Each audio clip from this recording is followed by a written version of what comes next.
Olá, sejam bem-vindos a mais um episódio do Conversas Rurais. Conversas Rurais é um projeto da Associação Rural Move, promovido pelo programa Erasmus+, no âmbito do Corpo Europeu de Solidariedade. Vamos andar de norte a sul do país, com jovens locais, a entrevistar entidades, associações e especialistas para discutir os mais variados temas para manter as comunidades rurais vivas.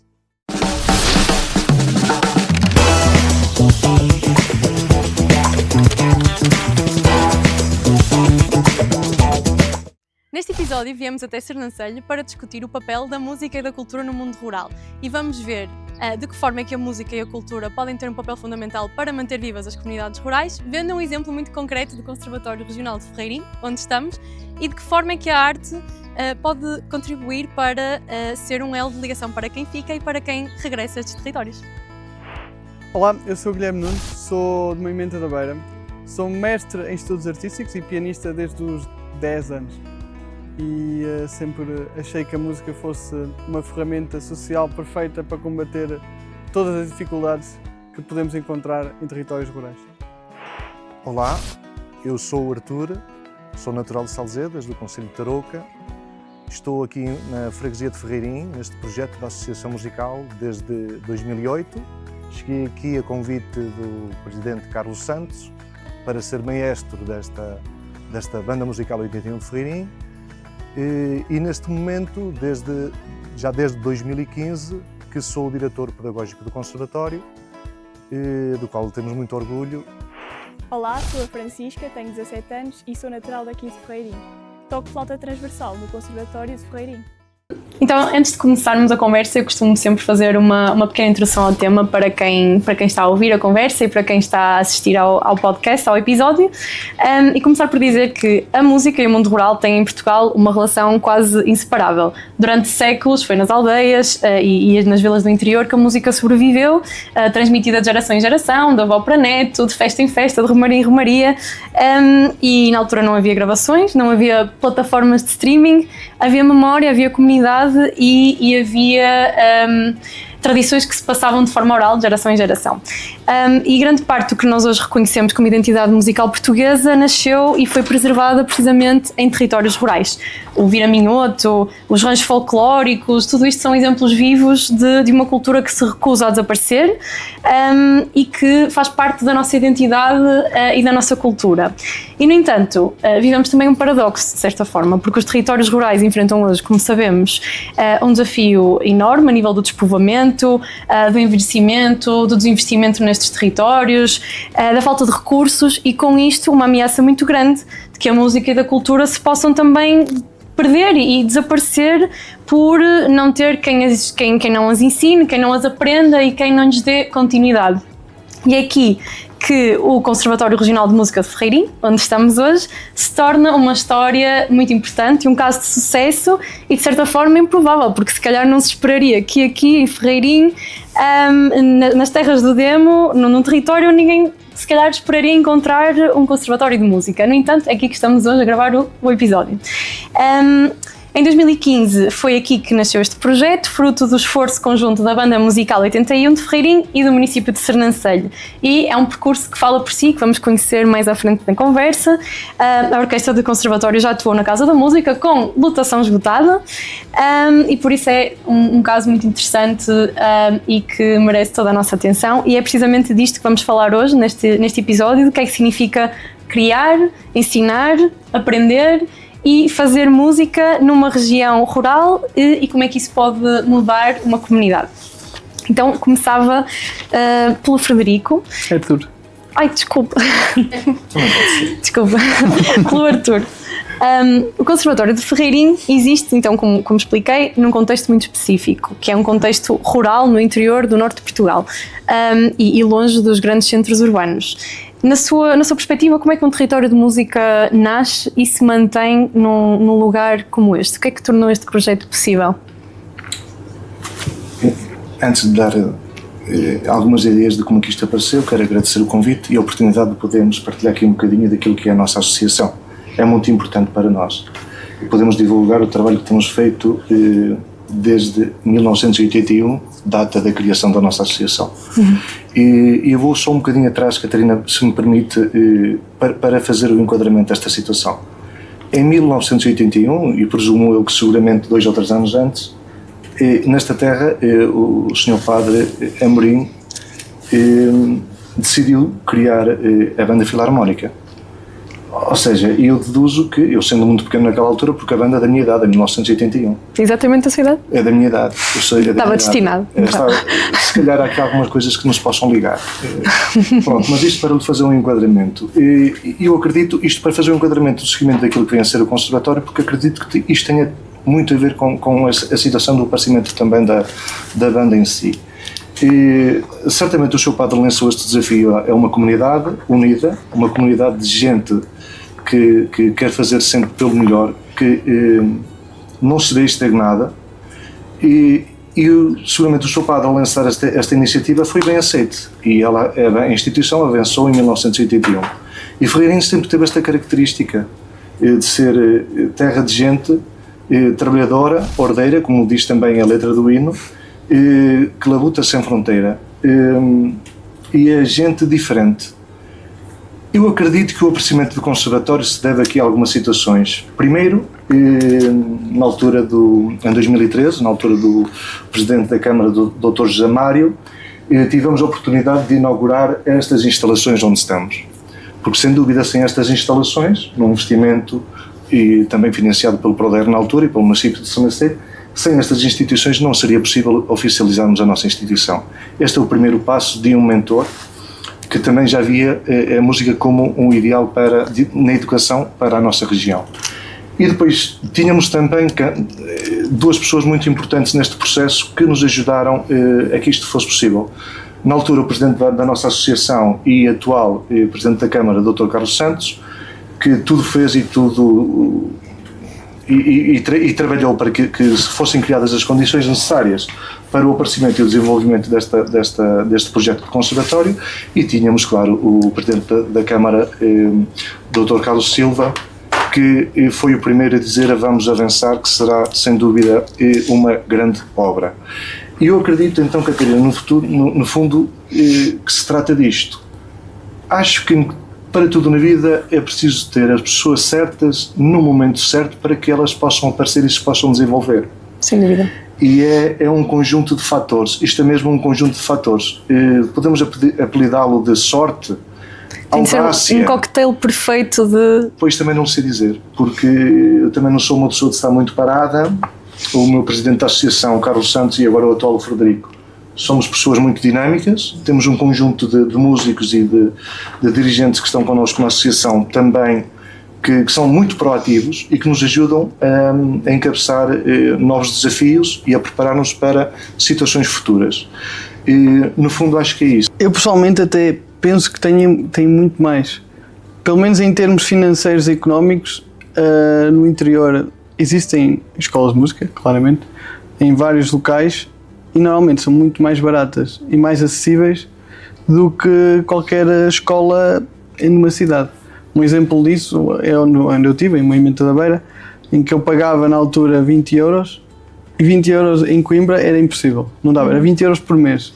Em Coimbra são 80 por mês ou 20 por semana. Ou seja, economicamente falando, já se torna aí um bocadinho um impasse para as famílias, porque nem todas têm essa capacidade de fornecer aos seus filhos isso.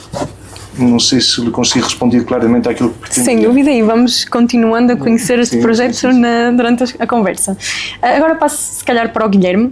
Quando nós falamos de acesso à cultura no interior, há muitas vezes uma sensação de que existe, ou pode existir, uma desigualdade estrutural em relação às cidades. Eu queria saber, na tua opinião, tu és um jovem músico, natural de Moimenta da Beira, ou seja, um território rural, que também já estudaste e viveste e tiveste a experiência de viver num território urbano. Na tua experiência, as crianças e os jovens do interior têm as mesmas oportunidades de aprender música do que nas cidades? Esse apoio e educação musical. É verdade que também existem provavelmente muitas mais escolas e mais oportunidades, mas talvez não sejam com as mesmas facilidades que vêm aqui. Mas também, se formos ver de um ponto de vista de material e assim, também depende bastante.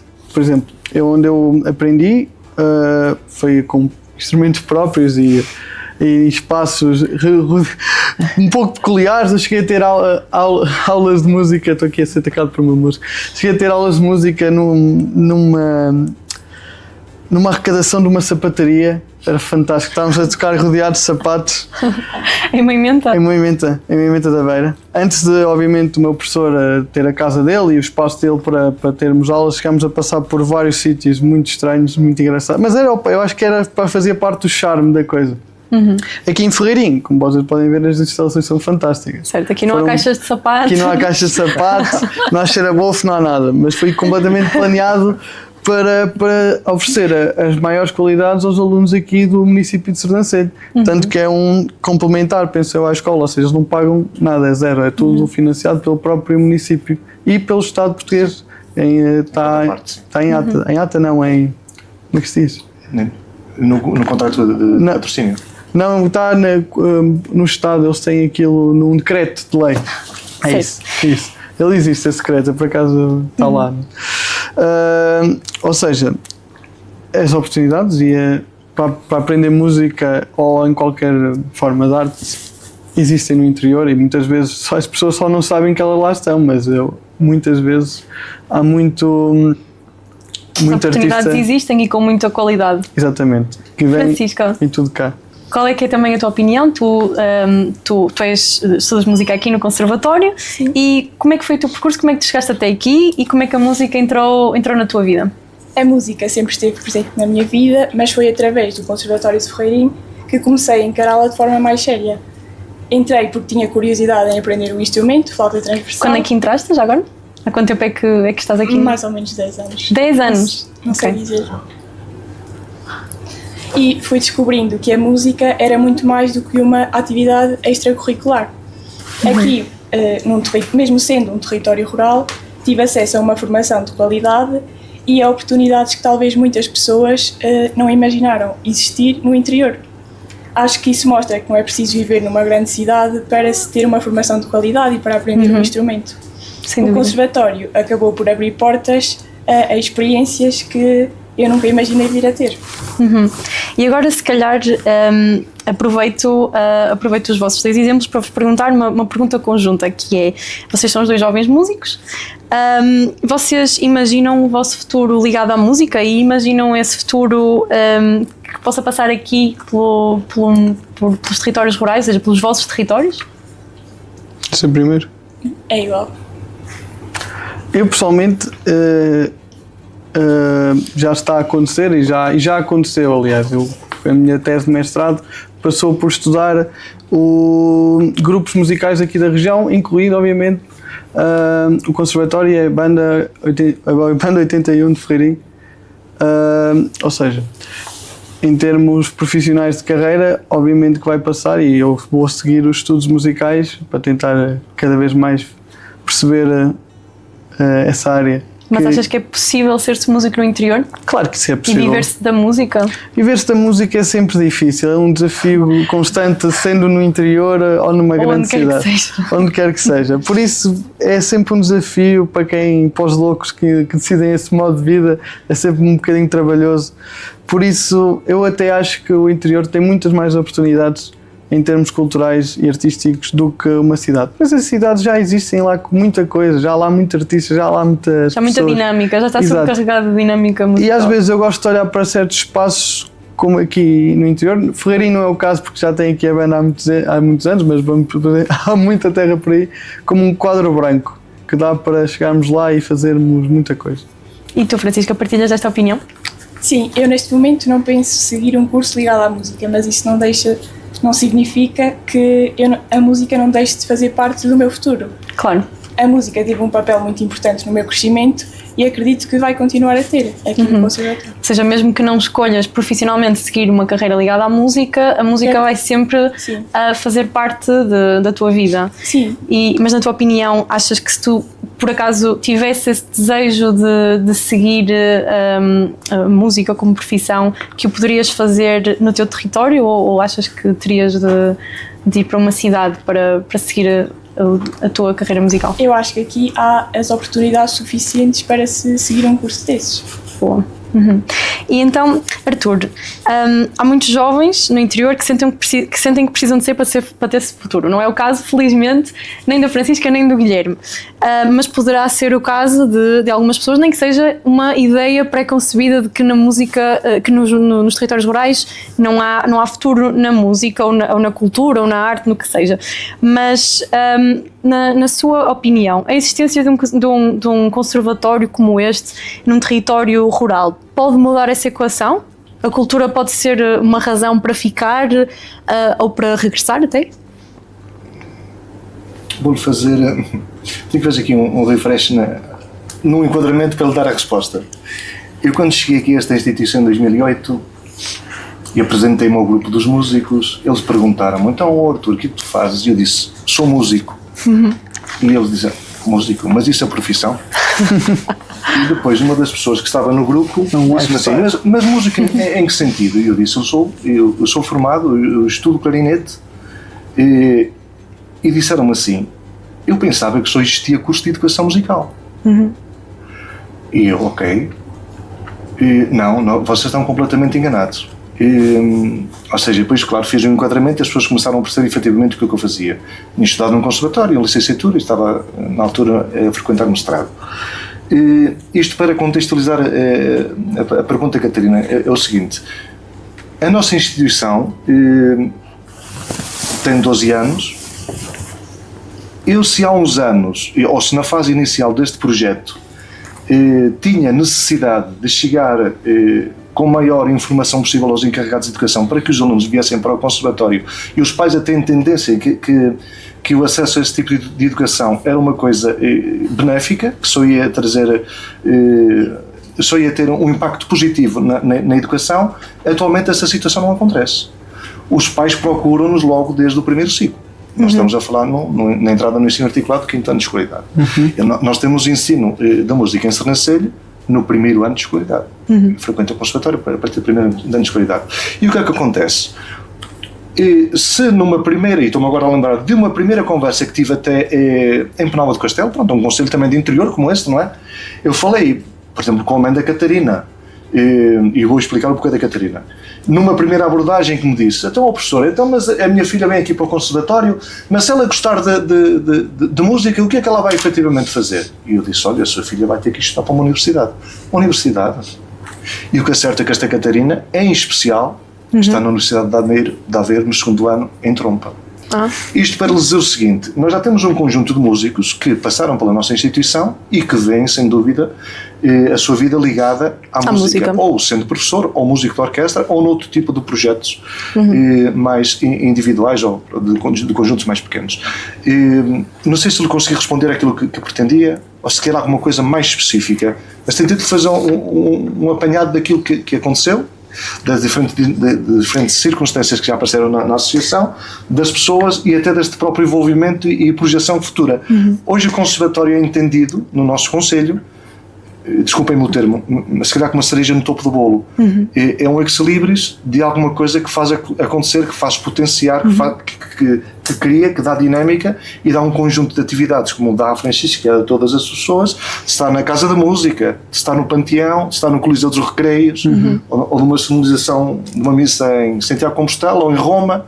Situações que num contexto normal sem o conservatório era praticamente impossível. E já agora esse exemplo desses alunos que seguiram música como carreira profissional, algum deles voltou? Ou... Ainda são músicos da nossa orquestra de sopros. Ok. Existe também esta relação que eu prezo muito e que admiro bastante, que é eles sentirem-se ligados às suas raízes. E acho que sentirem-se sempre aqui ligados ao conservatório. Não é? Se pensarmos todos desta forma, vamos ser todos um bocadinho mais fortes e mais resilientes no futuro, não é?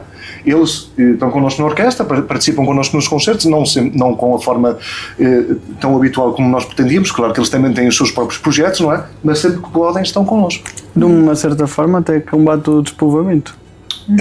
E também cria incentivo para os mais novos que vêm ali no Claro. Exatamente. É isso mesmo. E pegando nesta ideia que o Guilherme trouxe aqui de combater o despovoamento, a música de facto tem muito esse poder, a cultura, a arte no geral, mas a música em particular, que é o que estamos a falar aqui na conversa de hoje, de criar comunidade, de criar laços. E eu queria vos perguntar a vocês se a música e participarem, ou seja, serem músicos, participarem no conservatório, se já vos deu assim algum momento que vocês viram que de facto a música uniu pessoas de forma inesperada aqui no território, criou comunidade, e que foi a música que permitiu esses laços? Eu acho que a música permite reencontrar muitas pessoas, amigos, famílias, e às vezes em contextos inesperados, acho que sim. Consegues-te recordar de algum momento, assim, algum concerto que te tenha ficado marcado na memória, que tu tenhas gostado de participar? Agora assim não sei, mas acho que muitas vezes acontece isso, de reencontrarmos pessoas que já não víamos há muito tempo, por exemplo. E tu, Gui? Eu, por acaso, já tive essa conversa recentemente com uma pessoa lá em Moimenta, que é o vice-presidente, o Caiado, e que ele falou que a orquestra é como se fosse o CDR há uns anos atrás para a geração dele e do meu pai, que ele e o meu pai são amigos por causa de jogaram os dois futebol juntos. E agora os meus amigos que eu tenho aqui de Moimenta foi o pessoal que participou comigo na orquestra. Agora cada um já está disperso, mas eu tenho um grupo muito chegado para aí de seis pessoas, que uma era a pessoa de Albito, outra é da Vila Rua, depois o resto somos uma emenda e depois há outro um pouco mais longe. Agora uns estão no Porto, outros estão em Vila Real, outros estão em Aveiro, outros estão em Viseu. Eu ando aqui para trás e para a frente e depois sempre nos reunimos. Agora, por exemplo, no São João, recordamos os tempos que nós e as aventuras que vivemos em concertos. São histórias muito caricatas, outras umas felizes de recordar. Por exemplo, nós fomos a Paris em 2019 tocar, fomos todos em 2 autocarros com os pais e pronto, e nós, aquilo foi muito giro. E depois houve um instante em que nos perdemos e estávamos a recordar tipo, tínhamos o concerto e não sabíamos onde é que estava porque nós tínhamos ficado sem bateria, então nós estávamos a tentar falar francês com 3 pessoas, só porque eles também ninguém ali sabia falar francês, então foi e pronto, são assim aventuras e momentos que nós partilhamos também, não só na orquestra sem notas e nos concertos, mas também fora, na preparação dos ensaios. As pessoas que lembras-te daquela pessoa que tocava guitarra, não sei o quê, que teve cá 2 anos, depois vazou, não sei o quê, e agora vai-se casar. Eu já fui tocar a 3 casamentos de 3 colegas meus da orquestra, que lá do início, mesmo, 2013, 2014. Isso é que eu fico a pensar, já estou a ficar velho. Por isso, sim. Arthur, e qual é que é a sua opinião também em relação ao papel do conservatório para a dinamização do território e também como uma representação da vivacidade daqui de Ferreirinho e de Sernancelho? Que impacto é que vê além das aulas, ou seja, que impacto é que vê para além dos alunos para o território? Ok, eu vou contextualizar aqui em 2 pontos diferentes para perceberem exatamente que convergem na mesma ideia. Também na banda, que o Guilherme teve a oportunidade de acompanhar a nossa banda e de fazer o trabalho sobre ela, dizer o seguinte: eu na banda tenho pessoas de todos os estratos sociais. Ok, temos gente formada que trabalha em Lisboa, por exemplo, no hospital. Temos a Bia que terminou agora medicina, toca clarinete comigo. Temos um mecânico, pronto, ou seja, enfermeiros, agora vamos contextualizar. Estas pessoas que já estiveram comigo ou estão comigo na instituição desde 2008 e outros até mais cedo do que isto, não é? Mantêm-se na banda efetivamente pelo amor que têm pela música, mas acima de tudo pela camaradagem. Pelo gosto de saberem que vêm aqui, fazem um bocadinho de música, mas convivem, dão uma risada, é mais um momento de partilha. Isso é muito importante. E agora vou-lhe dar a ideia daquilo que acontece no conservatório, muito rapidamente. Pronto, o conservatório funciona em Sernancelho, tem também os protocolos com a Guiar da Beira e com o Penalva de Castelo, como vocês sabem. Temos 246 alunos este ano, e então como é que eu reforço esta situação do impacto do conservatório na própria dinâmica e até nas interações sociais? Como vocês compreendem, eu não tenho a capacidade de acompanhar ao pormenor quem é cada menino, de que família que vem, pronto, sei mais ou menos em que turma que estão, e até os próprios professores ficam admirados com isto. Por exemplo, vamos realizar uma atividade como estamos hoje a realizar em Sernancelho, um workshop. Pela primeira vez este ano, juntamos os alunos do primeiro e do segundo ciclo para realizar um workshop de coral durante 2 dias. Eu vou acreditar que amanhã já todos eles se conhecem, e já se tratam a todos por tu, e é pronto. Ou seja, e esta situação de partilha, de conhecimento, da troca de experiências, é um aspecto muito positivo, até tendo em conta o enquadramento social que hoje em dia temos, que é estar cada um no seu canto, ligados às tecnologias, um bocado isolados, e este tipo de atividades, ao nível do conservatório, quer ao nível do conservatório, quer ao nível da banda, potencia muito as relações humanas. E eu acho que o conservatório nisto tem sido uma ferramenta muito útil para quebrar estas brechas sociais que existem na atualidade. E até no Covid ajudou a combater esse distanciamento. No Covid foi uma situação difícil para todas as associações, e eu sei que algumas delas, infelizmente, terminaram, dadas as circunstâncias, mas 2 ou 3 apontamentos muito rápidos relativamente à questão do Covid.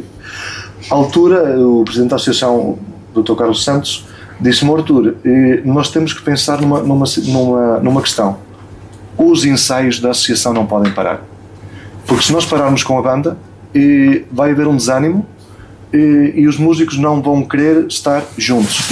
Isolados já nós estamos. E, por favor, prepara-me um regulamento para ser entregue à Direção-Geral de Saúde, para ser analisado, em que nós, numa fase logo inicial, pioneiros, que depois distribuímos até isto pelas bandas filarmónicas a nível nacional, criamos um regulamento em que dizíamos como é que íamos trabalhar com o nosso grupo no Expo Salão em Sernancelho, e então a nossa ideia foi logo lançar um desafio, que foi: vamos trabalhar um repertório novo e vamos fazer a gravação do CD. Pronto, e agora vocês estão a imaginar uma cadeira, 2 metros outra cadeira, 2 metros outra cadeira, e a Francisca esteve nesta fase, como tiveram todos os outros colegas, e aí é que se percebeu, primeiro, a parte humana das pessoas também quererem estar, e percebemos a nossa fragilidade humana, mas no fundo toda a gente convergiu no sentido de trabalharmos no conjunto para que a instituição se mantivesse. E o que é que aconteceu com este trabalho todo, Guilherme, para reforçar, é que assim que foi possível e decretado que as bandas filarmónicas pudessem estar no ativo, no terreno, nós estávamos preparados para dar a oferta necessária à sociedade. Foi isto que aconteceu nesta fase, para complementar essa apreciação. E ou seja, essa fase da pandemia foi muito desafiante para toda a gente e claramente também para toda a gente relacionada com a música. Mas para além, depois da pandemia, ou seja, num contexto mais global, quais é que são os desafios que o Artur vê, ou que o mantém acordado à noite quando pensa no futuro do conservatório? Tem uma visão otimista ou há alguma coisa que o preocupe no futuro? Eu tenho sempre uma visão construtora. Eu estava a dizer: Guilherme, hoje levantei-me às 5 da manhã. É verdade. E estou sempre a trabalhar na fase do projeto em si, conservatório e também associação banda. Para mim está sempre ligado uma coisa com a outra. O que é que me mantém ativo e dinâmico nisto? É saber que tenho as pessoas certas ao meu lado e que, se realmente sou um líder e se der um bom exemplo, as coisas vão ser mais facilitadas. A questão do Frederico é o exemplo claro desta dinâmica, que também me ajuda bastante. Somos muito proativos e nós temos uma série de atividades a desenvolver. Temos este workshop que estamos a falar, e no dia 18 de julho iremos fazer um concerto também com o FF no Expo Salão, e estamos a preparar com a associação, com a banda, no próximo ano ir aos Açores. Uau. Daqui a 2 anos existem outras situações em cima da mesa que também estamos aqui a trabalhar com o Frederico, não posso falar agora, mas estamos a trabalhar. Ou seja, a associação, para lhe enquadrar melhor qual é a nossa visão. Eu acredito que associações como a nossa, escolas como a nossa, têm que estar em constante transformação, porque só assim é que ela se constrói e se adapta às necessidades que são necessárias, não é? Da sociedade, dos jovens, dos pais, da própria comunidade. E nós vemos e projetamos desafios em que as pessoas, primeiro, se sentem envolvidas no desafio e depois que o abraçam de tal forma que pensam connosco: ok, se eles acreditam que isto se vai desenvolver desta forma, vamos trabalhar para que isto decorra da melhor forma. E as coisas têm corrido bem neste sentido. Uma escola com 12 anos e já ter estado nestas salas de patamar a nível nacional, reflete também um bocadinho do trabalho que também alunos como a Francisca, que é exemplar, e muitos outros fazem na instituição, que é seguir as orientações dos professores, dos pais, que é muito importante nós reforçarmos esta questão. tudo se torna mais fácil quando os pais percebem realmente que nós nunca estamos a trabalhar num sentido de não saber qual é que é o rumo, não. Os pais percebem qual é que é a nossa orientação, nossa definição de projeto e apoiam-nos. E é nesse sentido também com os municípios, com as juntas de freguesia, com os pais e a comunidade local, que o projeto se torna muito mais sólido, muito mais forte, com os agrupamentos de escola, com a direção dos agrupamentos de escola também. É um bocadinho nesse sentido, Catarina. Não sei se lhe consegui responder àquilo que queria que lhe respondesse. Sem dúvida que sim. E agora, se calhar, tenho uma pergunta para o Guilherme, que para além de ser músico, também é investigador na área da cultura e da arte e da música. Então eu queria saber também, na tua opinião, qual é que é o papel que estes projetos culturais, como o Conservatório, podem ter na retenção da população nas comunidades rurais e na atração de novos residentes? Ou seja, tu sentes que projetos como este, por exemplo, o Conservatório pôs Sernancelho no mapa? Foi um exemplo? Pode ser uma porta de entrada para também dar a conhecer o território? Na tua perspectiva, tu que estás também a investigar a área cultural, qual é que é a tua opinião? Eu também, como o Arthur já falou, a banda consegue manter muita gente a voltar cá, gente que já não vive cá constantemente, mas que quando chega a altura do verão e dos concertos e das atuações muito fortes, que eles passam depois, agora a partir de julho é sempre a andar, né? Até setembro, sempre a andar, todos os fins de semana.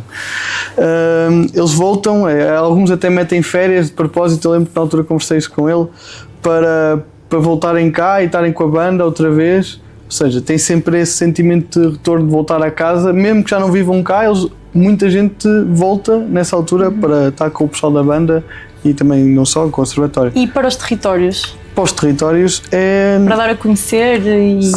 Como quando estávamos a chegar, eu disse que o Conservatório era a joia da coroa de Sernancelho, era o orgulho deles. E isto também dá muito para mostrar o carinho que é falado das pessoas da região. Tipo, o Conservatório de Ferreirinho, o Conservatório de Ferreirinho é falado pelas pessoas não só do município de Sernancelho, mas também dá a volta. A maior parte das pessoas aqui da região conhece o Conservatório de Ferreirinho, mesmo sendo uma instituição recente ainda, em termos globais ainda é recente, ainda tem 12 anos, mas 12 não, 13. É para o 13º ano, vamos avançar este ano. E existe esse carinho e esse interesse também do município de Sernancelho em manter esse prestígio que eles conseguiram conquistar ao longo desses anos. E é uma oferta muito forte em Sernancelho. Ou seja, não é algo que existe no outro lado. Eu sou de Moimenta, sou daqui de lado e eu não tenho um conservatório que se fosse comparticipado pelo município. O meu ensino musical foi privado. E foi privado, pronto, foi através da vontade de meia dúzia de pessoas que depois aquilo andou para a frente e cresceu também exponencialmente. Na altura eu fiz uma investigação com os dois e mais um rancho, eu consegui encontrar um paralelismo muito interessante entre a Orquestra Sem Notas e a Banda de Ferreirinho, porque são dois projetos que nasceram os dois no mesmo ano, que foi 2013, em dezembro, eles por aí também. Com as instalações, sim. Exato. A inauguração aqui das instalações em 2013. Faz sentido. Foi tudo na mesma altura e depois tiveram percursos completamente diferentes, mas seguiram o mesmo caminho, mesmo até socialmente, a maneira como os alunos interagiam uns com os outros, com o professor, a relação com o professor, a relação deles com o maestro, que é o David, não está cá hoje. Ou seja, há ali muitas semelhanças, mesmo sendo projetos diferentes, que demonstra que de facto a música aqui nesses meios, digamos, se for com vontade e as pessoas que participam tiverem essa vontade de seguir em frente, são capazes de alcançar um sucesso enorme. Ou seja, tudo depende também da vontade das pessoas e de quem participa, e nesse caso da Sernancelho, de quem também puxa, no caso do Arthur e da Câmara, do Presidente Carlos Santos. Francisca, e tu, como estudante aqui no Conservatório, que mensagem é que tu darias para uma pessoa, ou seja, para outro aluno que estaria interessado em seguir música e em juntar-se ao Conservatório? Que mensagem é que lhe darias? O que é que lhe dirias? Para nunca desistir, porque é difícil, mas com o tempo vai-se evoluindo e é preciso estar focado para notar melhorias a nível da música. Ou seja, perseverança e consistência para se alcançar a perfeição. Muito bem, então agora para acabar, já estamos na fase final da conversa e há sempre uma pergunta que encerra todos os episódios de Conversas Rurais, que é uma pergunta muito simples. E por isso eu vou-vos pedir que respondam também, assim, numa frase muito sucintamente, que é: como é que vocês imaginam o vosso território daqui a 50 anos? Ou seja, se é uma visão mais positiva, se é uma visão assim mais preocupada, mais negativa, como é que vem o vosso território daqui a 50 anos? Se calhar começa aqui com o Arthur. Ou ainda precisa de mais tempo? Eu sei que isto é uma pergunta que exige um pouco uma reflexão, não é uma pergunta leve. Mas... Se tivermos bons decisores políticos no interior, vamos ter certamente muita qualidade de vida e haverá mais gente a querer vir para o interior, em detrimento do litoral. Acredito que sim. Sernancelho prezas por ter tido ao longo de há uns anos esta parte bons decisores políticos. Deus queira que as coisas se mantenham daqui a 50 anos. Muito bem, obrigada. Francisca, como é que tu vês o teu território daqui a 50 anos? Gostava de ver o meu território a continuar a crescer e a valorizar aquilo que já tem de bom, o conservatório e a banda. Ou seja, ainda mais alunos na banda, mais música em Ferreirinho. E tu, Guilherme? Eu vou falar, não toda a região das Terras do Demo, porque eu não sou daqui, vamos falar tipo Vila Nova, Moimenta, Sernancelho, não sei. Eu sou muito otimista, eu imagino daqui a 50 anos, sei lá, Capital Europeia da Cultura, Terras do Demo. Ok, e com esta terminamos a conversa. Muito obrigada aos convidados pela participação, obrigada também aos membros da plateia e a toda a gente que nos está a acompanhar, e foi mais um episódio de Conversas Rurais. Obrigada.